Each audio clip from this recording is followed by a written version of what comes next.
사랑하는 여러분, 이 시대에, 오늘 이 시대에 우울한 감정과 우울증은 거대한 골리앗이 되어서 우리를 힘들게 합니다. 여러분, 우울한 감정과 우울증은 내 얘기고 우리 얘기고 우리 사랑하는 가족의 얘기인 줄 압니다. 현재 세계 인구 중 약 3억 4천만 명이 이 우울증에 시달려서 고통 속에 있다고 합니다. 2021년 한 해 우리나라에서 실제 정신과 병원에서 우울증으로 치료받은 사람이 100만 명이 넘는다고 합니다. 일생을 살아가는 동안 여성은 4명 중에 1명, 남성은 10명 중에 1명이 걸릴 가능성이 있다고 합니다. 또 12세 이하의 아동 중에도 50명 중에 1명이 걸리게 되고, 또 10대 청소년 중에서는 20명 중에 1명이 이 병을 앓고 있는 우울증입니다. 이 우울증은 남녀노소 빈부귀천을 가리지 않고 나타나고 있어요. 그런데 이 우울한 감정과 우울증에는 차이가 있습니다. 우울한 감정은 단순히 일시적으로 우울한 기분이 드는 것이며 치료의 대상도 아니에요.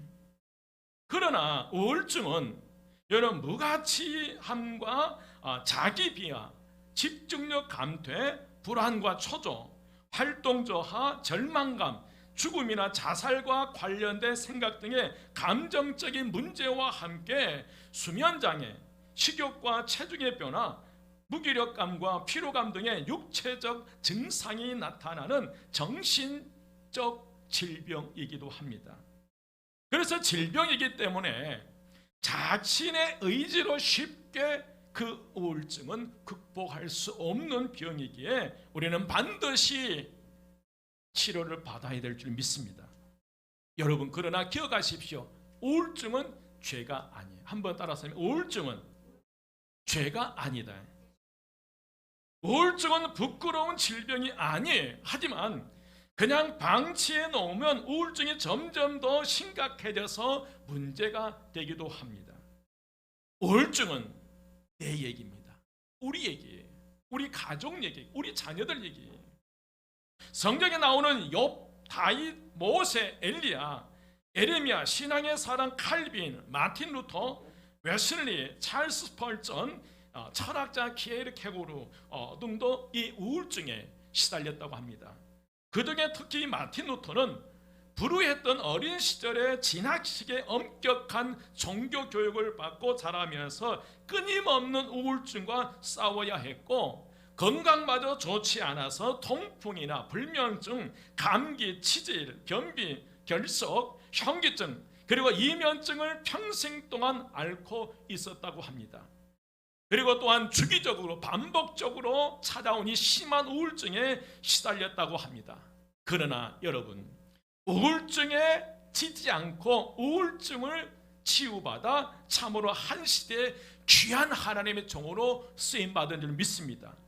여러분, 우리도 우리 안에 우울한 감정과 우울증의 골리앗을 무너뜨림으로 이 시대에 정말 귀하게 쓰임받는 하나님의 거룩한 하나님의 자녀로 거듭나시기를 주의 이름으로 축원드립니다. 그래서 오늘 말씀의 제목은 내 안에 있는 우울한 감정과 우울증을 뭐하기? 무너뜨리기. 저는 주보 제목과 약간 차이가 있지만 한번 오늘 제목 함께 읽겠습니다. 다 같이 시작. 내 안에 있는 우울한 감정과 우울증 무너뜨리기. 오늘 본문에 등장한 엘리야 선지자도 심한 우울증에 빠진 적이 있었습니다. 원래 그는, 이 엘리야 선지자는 우울증과 전혀 상관이 없는, 아니 구약시대에 등장한 선지자들 중에서 가장 귀하게 쓰임받는 선지자가 엘리야였어요. 그가 사렙다 과부를 위해서 기도하자 기근이 끝날 때까지 기름병의 기름과 가루통의 가루가 없어지지 않고 계속 기름이 쏟아지고 가루가 쏟아졌던 거예요. 또한 그는 죽은 과부의 아들을 살려냈던 종이기도 하고요. 그는 호홀단신으로 갈멜산 꼭대기에서 바알과 아세라를 섬기는 850명의 거짓 선지자들과 대결 영적 싸움에서 승리하기도 했습니다. 그리고 그가 기도하자 3년 반 동안 비가 내리지 않아서 가뭄이 들었고, 다시 기도할 때 하늘문이 열려서 비가 쏟아지는 역사가 일어나기도 했어요. 뿐만 아니라 그는 하나님의 아들 예수를 죄하고 에녹과 함께 죽음을 맛보지 않고 하늘로 승천했던 장본인이 엘리야였어요. 여러분 대단하지 않습니까? 죽음을 맛보지 않고 어디로요? 저도 그랬으면 좋겠어요. 여러분 그런 마음이 있죠? 이 땅에 때가 되면 죽음을 맛보지 않고 하나님이 그냥 불러 하늘로 홀에 올라갔으면 좋겠어요.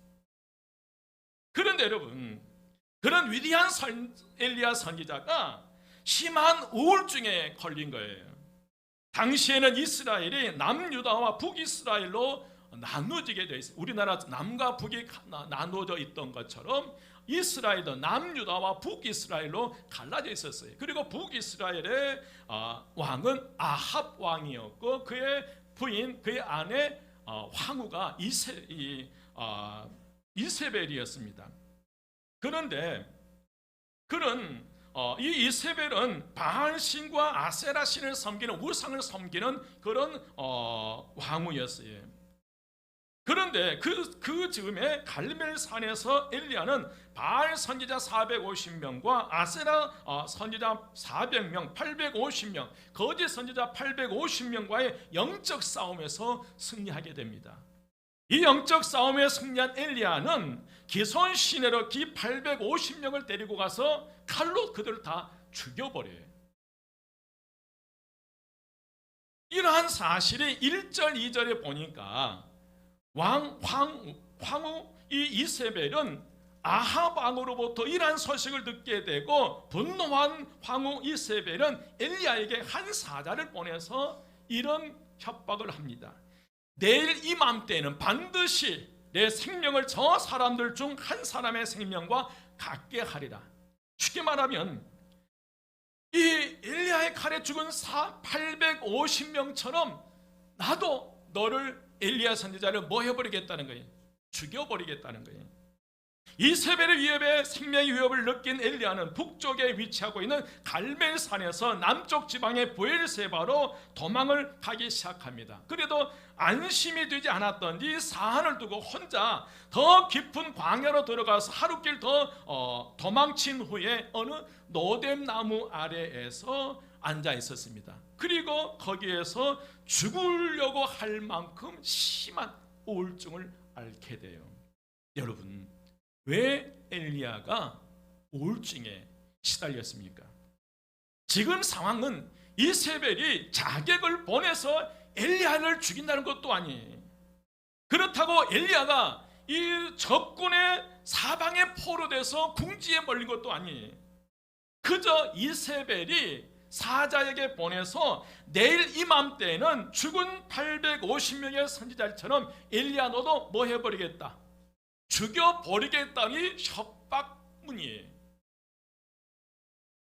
결국 엘리야는 순간 찾아온 이 두려움과 낙담으로 죽으려고 할 만큼 심한 우울증에 빠져버리는 거예요.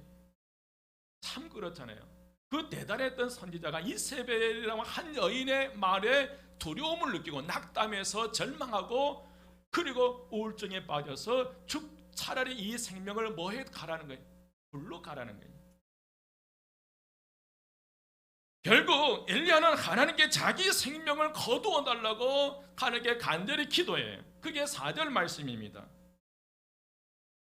4절에 보면 자기 자신은 광야로 들어가 하루길쯤 가서 한 노뎀나무 아래에 앉아서 자기가 죽기를 원하여 이르되 여호와여 넉넉하오니 지금 내 생명을 뭐해 두시옵소서, 거두시옵소서. 나는 조상들보다 낫지 못하나이다.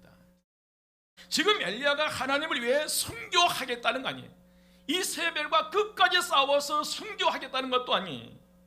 자신의 처제가 불쌍하기 때문에 차라리 죽여달라고 간청하는 거예요.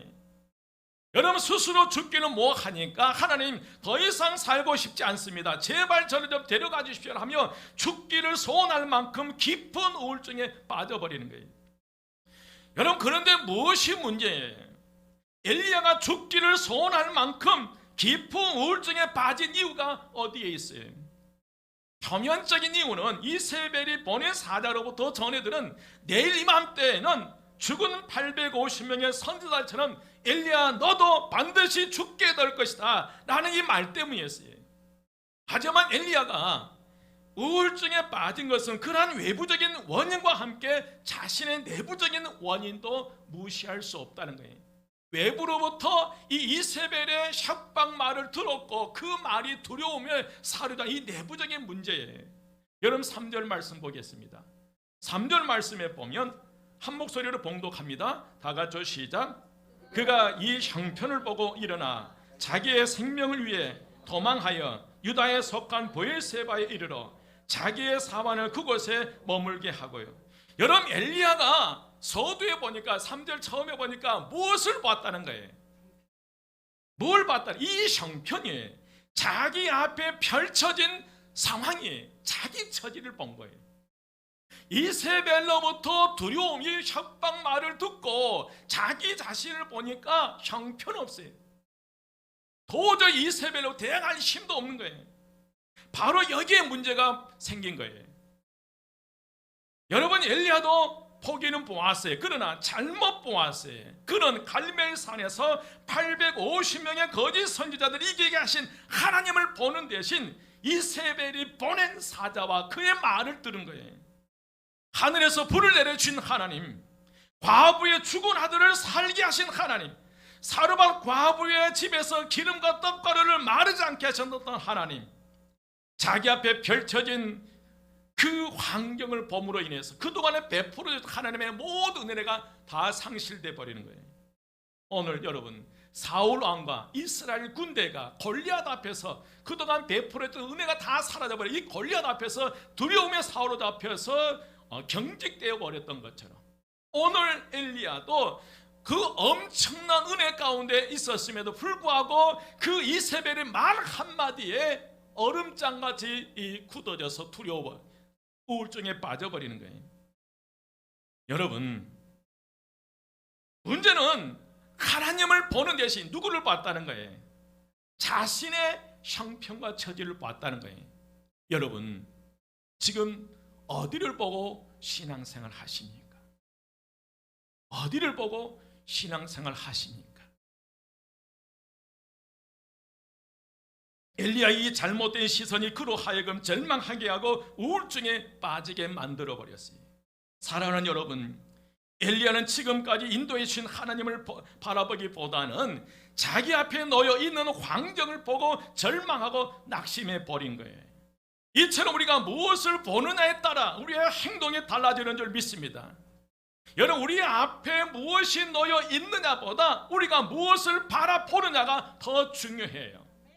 지금 내 앞에 무엇이 놓여 있냐, 내가 무엇을 가지고 있냐, 내가 어디에 살고 있느냐가 중요한 것이 아니라 내가 지금 어디를 바라보고 살아가고 있느냐가 너무너무 중요한 줄 믿습니다.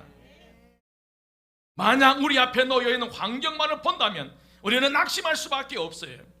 여러분 문제를 보기보다 문제의 해답을 가지고 계신 하나님을 바라보시기를 주의 이름으로 축원드립니다. 눈앞에 있는 환경을 보지 말고 그 환경 넘어서 우리에게 다가오시면서 손을 내미는 그 하나님을 바라보시기를 주의 이름으로 축원드립니다. 엘리야의 두려움으로 인한 이 우울증의 원인은 외부적인 환경에서 온 것이라기보다는 문제를 바라보는 시각 때문이었어요. 이처럼 아무리 믿음에 강한 사람이라 할지라도 환경이나 문제를 보면 낙심하고 넘어질 수밖에 없다는 거예요. 그래서 대부분의 우울증과 우울한 감정과 우울증은 어디에서 오냐면 내 형편과 처지를 보고 좌절하고 절망해버린다는 거예요. 그런데 여러분 참 감사하게도 우울증으로 고통 속에 있는 엘리야를 하나님께서 그냥 두지 아니하셨어요. 영적 탈진으로 인한 우울증, 우울한 감정과 우울증이나 이 거대한 골리앗 앞에 짓눌려 차라리 죽는 것이 낫다고 고백한 엘리야를 그냥 두지 아니하시고 하나님께서 치료해 주신 줄 믿습니다.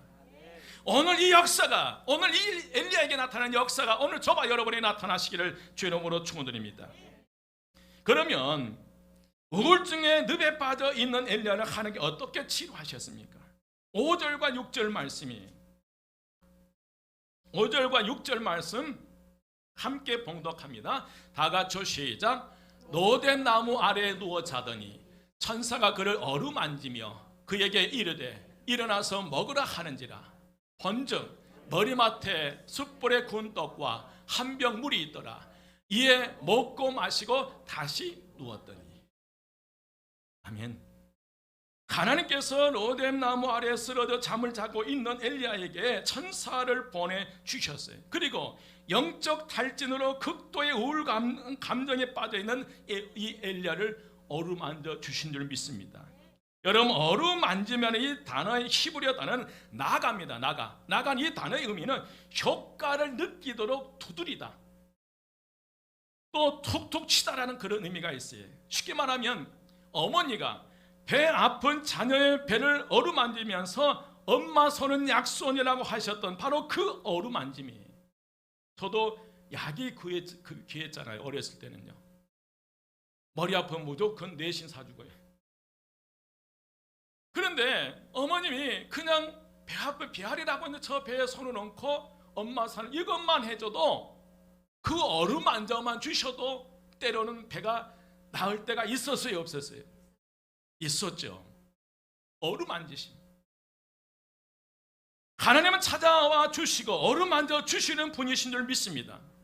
그리고 지친 그의 육신을 회복하기 위하여 음식을 주셨어요.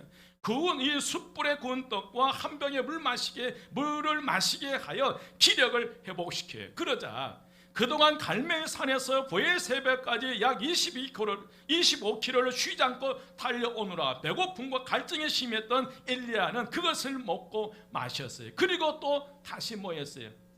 자버렸어요. 7절 상반절입니다. 7절 상반절에 보면 여호와의 천사가 또 다시 와서 뭐 했어요?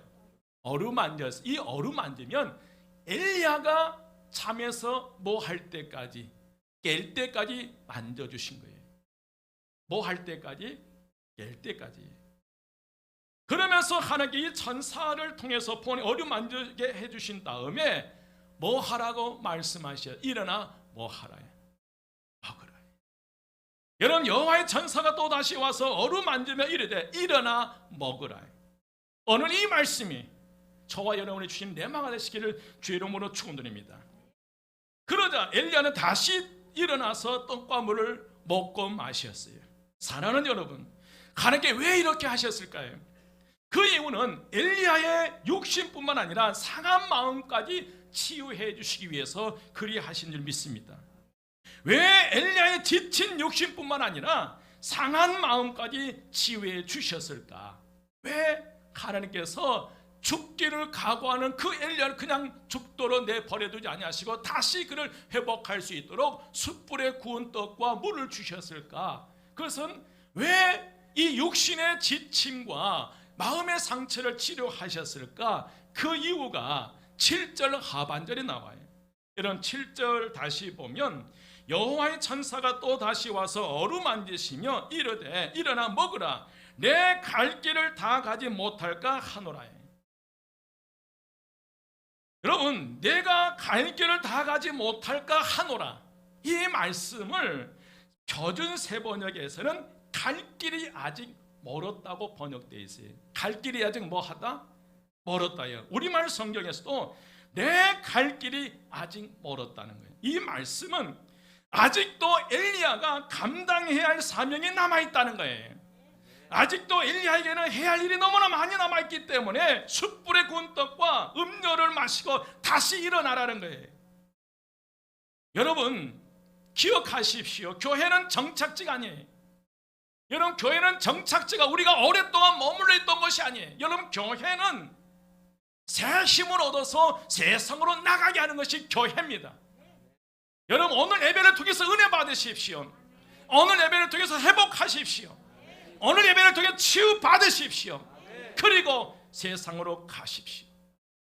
내 가정, 그곳에서 제사장으로서, 남편으로서, 아빠로서의 사명 잘 감당하십시오. 직장에서의 직분대로 여러분 사명 감당하십시오. 사회활동 속에 그 모든 직분들을 잘 감당하십시오. 또한 교회 안에 주신 이 직분들을 잘 감당하십시오. 그거예요. 내 갈 길이 아직 멀었다는 거예요. 내가 아직 할 일이 남아있다는 거예요. 오늘 저와 여러분에게 할 일이 남아있는 줄 믿습니다. 여러분, 사명이 다하면 어떻게 되는지 아세요?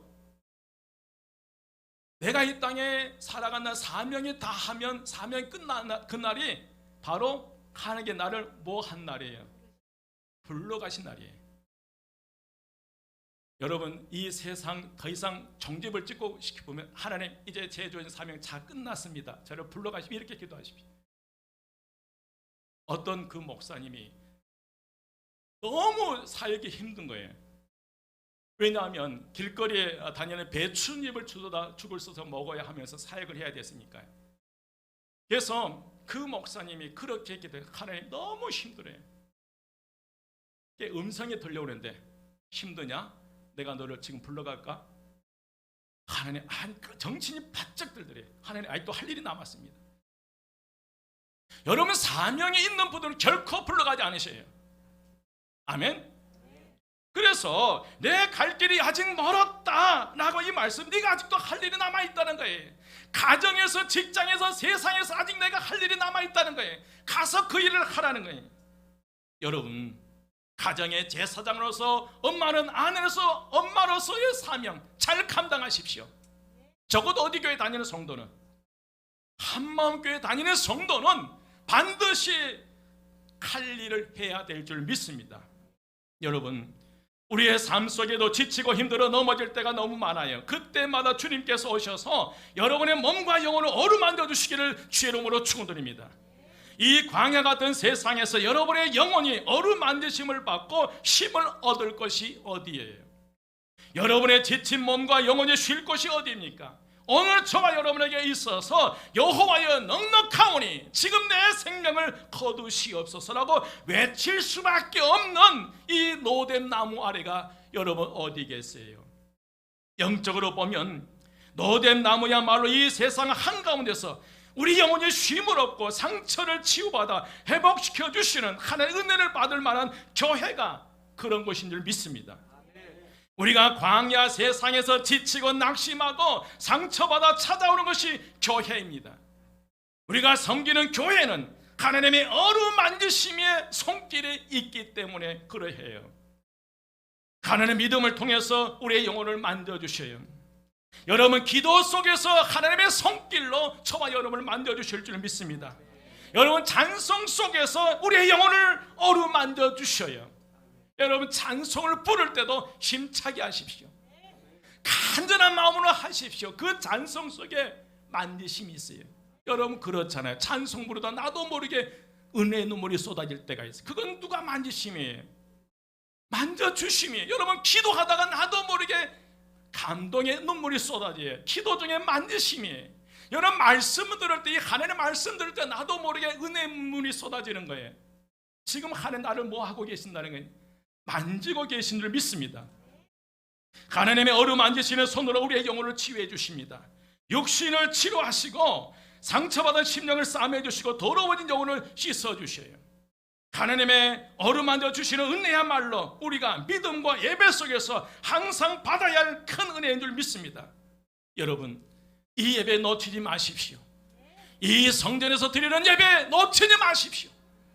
은혜 받을 때 은혜 받아야 한 주간의 삶을, 세상 속에서 승리의 삶을 살아갈 수 있는 거예요. 은혜 받지 못하면, 왜 여러분 주일이 중요해요?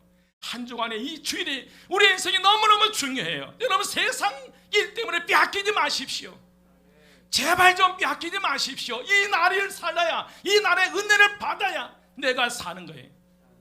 엘리야를 보십시오. 여러분, 결국 영적 탈진과 함께 우울증에 빠져 쓰러져 있던 엘리야는 천사를 통해 공급해 주신 떡과 물을 마신 후에 힘이 생긴 거예요. 그리고 40일 동안 달려 하나님의 산 호렙산까지 갈 수 있었어요. 8절 말씀입니다. 8절 말씀 함께 봉독합니다. 다 같이 시작. 예, 일어나 먹고 마시고 그 음식물에 힘을 의지하여 40주 40야를 가서 하나님의 산 호렙에 이르니라. 아멘. 엘리야는 일어나 떡을 먹고 물을 마신 후에 힘을 얻어 40일을 밤낮 없이 달려서 하나님의 산 호렙에 도착했어요.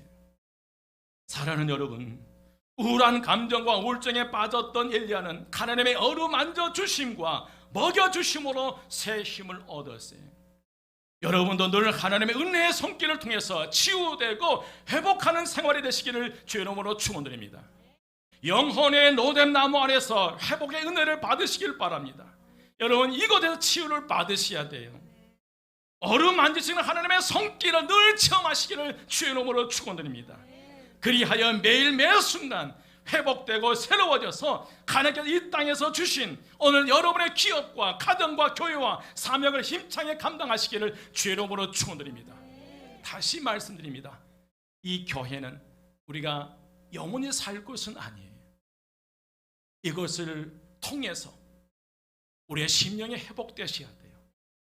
육신의 피로가 치유받아야 돼요. 그래서 이 오늘 받은 은혜와 축복을 가지고 세상 속에 들어가서 나에게 주어진 사명 감당하는 거예요. 가정에서 남편은 제사장이에요. 아빠로서의 가정의 제사장이 그 사명 감당하는 거예요. 어머니는 가정에서 바수꾼이에요. 계속 기도하셔야 돼요. 엄마로서 아내로서의 그 자리를 지켜내야 돼요. 세상의 영적 싸움에 승리하셔야 돼요. 엘리야가 850명과의 싸워 이겼던 것처럼 세상 속 영적인 싸움에서 여러분의 가정들을 지켜내야 될 줄 믿습니다. 그 힘이 어디서 나와요? 오늘 예배예요. 오늘 예배 놓치지 마십시오. 여러분, 이제 말씀을 마칩니다. 여러분, 저도 극도의 우울한 감정에 빠져 있었을 때가 있어요. 참 힘들고 어려운 때였습니다. 저도 모르게 그 어려울 때요, 전혀 이 생각을 못해요. 그런데 이 말씀을 준비하는데 그때 그 생각이 탁 떠올랐어요. 그때 힘들고 어려울 때 나도 모르게 12층에서 유리창을 열고 밑을 쳐다보고 있어요. 순간 뛰어내리고 싶은 그 마음이 간절한 거예요. 참으로 괴로운 시간들이었어요. 한동안 저의 핸드폰의 컬러링은 오직 예수뿐이네, 이 찬양이었고 정말 은혜 받았거든요. 그런데 정말 힘드니까 여러분, 이 전화 벨소리, 이 컬러링이 크신 계획 다 볼 수 없고 작은 거는 지쳐도다 이 찬양 소리가 진짜 싫더라니까요. 그때는요, 작은 고난도 지쳐도 이 단어가 싫은 거예요. 그래서 제 아내에게 부탁해, 여보 나 도저히 못 찍겠다, 컬러링 좀 바꿔줘. 그게 바꿨어요. 하지만 여러분, 하나님께서 저를 홀로 두지 않으셨어요. 우리 지연이를 통해서 하나님께서 함께 하심을 직접 보여주신 거예요. 지연이를 통해서 아빠 설교하실 때 아빠 어깨 위에 천사의 날개가 펼쳐져 있었어요. 아빠 설교할 때 예수님께서 아빠를 꼭 안고 계시는 모습을 보여주었어요. 여러분 아멘이시죠? 그런데 최근에 웃으면서 그래요. 아빠 지금 아무것도 안 보여주셔. 그러면 우리가 웃었거든요. 그렇습니다. 여러분, 우리 하나님은 임마누엘, 우리와 함께 계시는 하나님이시에요. 하나님은 당신의 백성들이 지쳐 쓰러져 있을 때 남몰라라 외면하지 않으셔요. 다가오셔서 위로해 주시고 어루만져 주실 줄 믿습니다. 혹 이 자리에 가운데 엘리야처럼 우울한 감정과 우울증에 빠져 있는 분이 계실 수도 있습니다. 아니, 우울증까지는 아니더라도 할지라도 물질의 문제 때문에, 자녀의 문제 때문에, 직장과 사업의 문제 때문에 고민하고 염려하고 낙심한 분이 계실 수 있으리라 믿습니다. 여러분, 고민하고 염려하고 낙심하며 문제를 바라보기보다 믿음으로 주님을 바라보시기를 주의 이름으로 축원드립니다. 죽기를 구할 정도로 심각한 우울증에 빠졌던 엘리야를 포기하지 않으시고 오셔서 어루만져 주시고 먹을 것과 마실 것을 주셨던 하나님께서 이 시간 저와 여러분을 향해서 손을 뻗치시고 천사를 보내서 오늘 이 시간 여러분들을 어루만져 주시리라 믿습니다. 그리고 우리의 연약해진 무릎을 다시 이렇게 세워주시니, 사랑하는 여러분, 영혼의 노뎀나무 아래서 회복의 은혜를 받으시기를 주의 이름으로 축원드립니다. 치유의 축복을 받으시기를 부탁드립니다. 어루만지시는 하나님의 손길을 늘 체험하시기를 주의 이름으로 축원드립니다. 그리하여 내 안에 있는 골리앗, 우울한 감정과 우울증을 무너뜨리고 일어서서 다시 엘리야가 40주야를 지치지 않고 하나님의 산 호렙으로 달려갔던 것처럼 주님의 능력과 권세에 힘입어서 오늘 은혜를 통해 치유받고 주의 은혜로 충만하게 채우셔서 여러분의 삶의 자리로 더 힘차게 나아가시기를 주의 이름으로 축원드립니다. 다윗은 골리앗을 피하지 않았어요. 다윗은 모든 사람들의 두려운 골리앗을 피해서 도망가지 않았어요. 오히려 다윗은 하나님의 능력에 힘입어서 하나님의 함께 하시면 그 능력을 믿었기 때문에 물매와 돌멩이 가지고 걸어서 간 것도 아니에요. 힘차게 빨리 달려갔어요. 여러분, 은혜로 채우십시오. 여러분, 하나님이 함께 하세요. 함께 하세요. 이 믿음 가지고 여러분 가정으로 돌아가는 것, 여러분의 삶의 터전으로 돌아가는 것을 머뭇거리지 마십시오. 힘차게 달려가시기를 주의 이름으로 축원드립니다. 그렇다고 해서 에베유 바로 가시라는 거 아니에요. 여러분, 그런 영적인 무장을 가지고 승리의 삶을 살아가시기를 주의 이름으로 축원드립니다. 기도드리겠습니다. 길이요 진리요 생명이 되신 우리 주 예수 그리스도의 은혜와 하나님의 크신 사랑하심과 성령님의 감화 감동 충만 역사하심이 오늘 로뎀 나무 아래서 만지심에 회복받아 40주와 힘차게 하나님의 산 호렙으로 달려갔던 엘리야처럼 주의 은혜를 안고 우리의 삶의 터전으로 힘차게 달려가기 원하는 저희 모든 성도들 머리 위에와 오늘 이 시간 질병으로 병원에 입원해 있는 이들 위해, 가정 위에, 모든 사업 위에 지금부터 영혼까지 함께 하시기를 간절히 축원드리옵나이다. 아멘.